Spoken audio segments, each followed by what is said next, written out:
David in the Real Food Cafe and Shop in Exeter, which I believe came out of Transition Exeter. It did, yes. It was a workshop we held, an open space workshop with local farmers, producers, way back in 2009.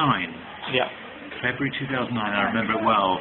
2 years from the planning, opened up on the 1st of April 2011, and there you go. We've finished our first year, had a birthday, and learned all the things that went wrong, learned all the things that have gone right, and we're in the process of really reorganising some of the stuff downstairs, but that's what you do in business, an enterprise that has to be on its feet to survive. Sure. So tell me about how, what kind of led up to the decision to start the shop then? What was the background to it? The background is simply that, that we're all aware that round about this city of 120,000 there's a huge amount of fabulous productive land with a load of great producers who struggle to get their food to market. And what emerged from our workshop was a series of steps that we eventually took to enable local producers to get a handle on having a shop in the city that would showcase their goods from not more than 3, 5, 10, 15 miles away. And provide some stability for their businesses, as well as enabling them to offer stuff to people in Exeter. Excuse me. Sure.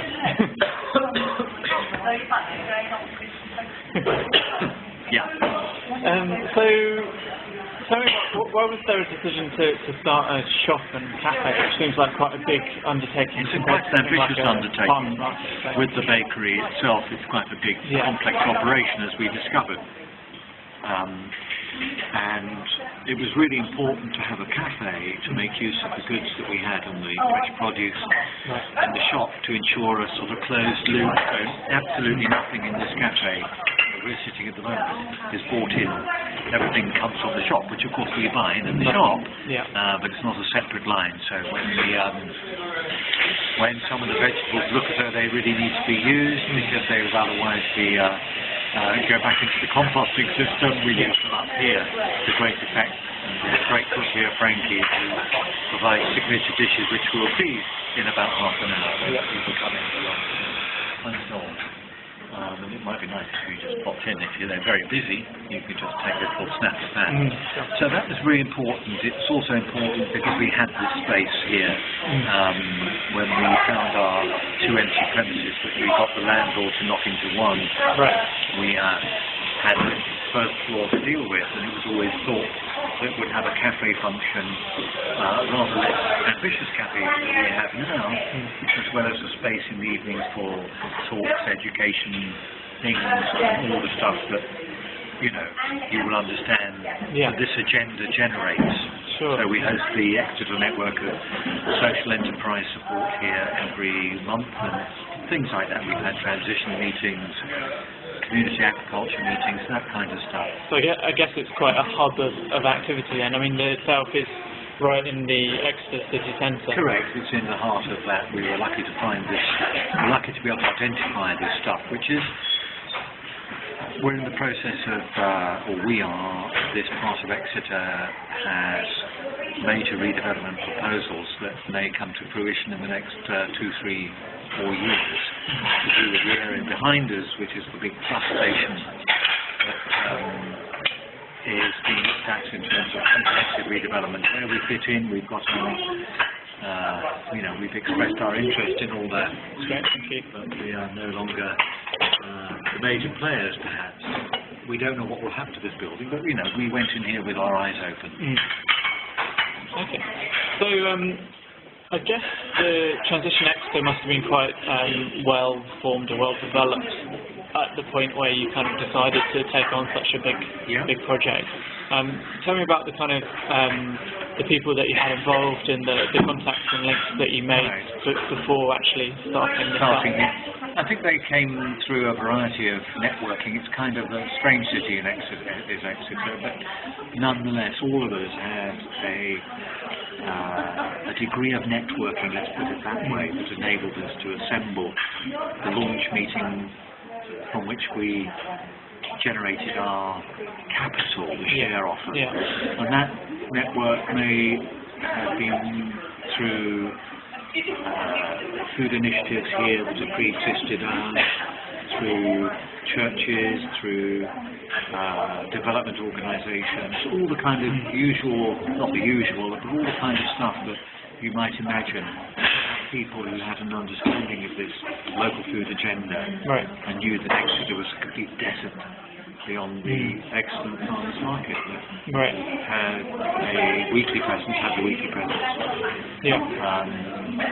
So it was networking beyond the transit, a mailing list, if you like. But it generated sufficient interest to pull in all that stuff, and it wasn't difficult to explain that this was a transition initiative. About the local economy, the vulnerability of our food supply chain. If you wanted to bring it into that political kind of picture of what we're facing in 2012 and beyond. So you mentioned the share offer there. The company is owned by 300 members, is that right? And what do you think the advantages of some of my food turning up? Perfect, thank you. What do you think the advantage is of the business being owned by 300 members, rather than being financed by a bank or whoever? It's in one sense the answer is after 2009 fairly clear. 2008-09 is that nobody could have raised money from a bank, even if they wanted to, without a rate of interest that would be unaffordable for a social enterprise of this sort, and without giving personal guarantees which none of us unpaid board of directors were able to give. It would have been. So it was never considered, and it wouldn't necessarily have been considered even if the loan environment was different from banks. No, we wanted a committed group of people to come together to display or to achieve what they wanted, which we knew was a local food store and a bakery that didn't exist and hasn't for many years anything of this sort in Exeter. Okay. So, what kind of people support, outside those 300 share members? What kind of customers?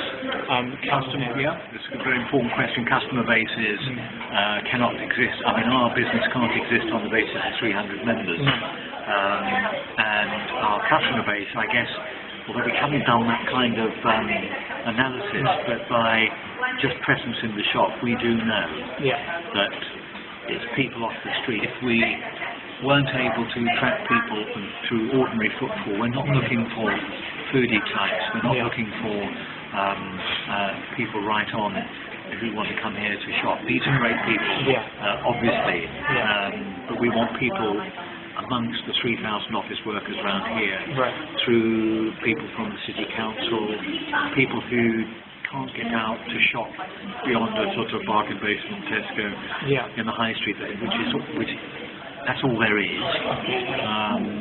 To have that opportunity to shop here before they go home, we're right opposite the park and ride. So it's all that kind of stuff that we're in the business of trying to provide for. I know they've noticed that the cafe and the shop obviously has a very different atmosphere from kind of traditional health food shops, and obviously it's difficult to not to notice the large pink cow that one of our mascots that we took in the early stages to fundraising or awareness raising events, and it became quite a big thing that people know this place where it is. That is where the pink cow is.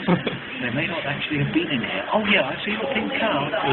And probably it had an also because it's suggestive of some of the stuff that we have in the store. It's all local meats, it's all local high welfare, either organic or free range. We know the farms where it comes from. Quite an important point, really. Great. Okay, thanks a lot. Thank you, and I wish you all luck in developing it. Are you going to be thinking of what you may be doing?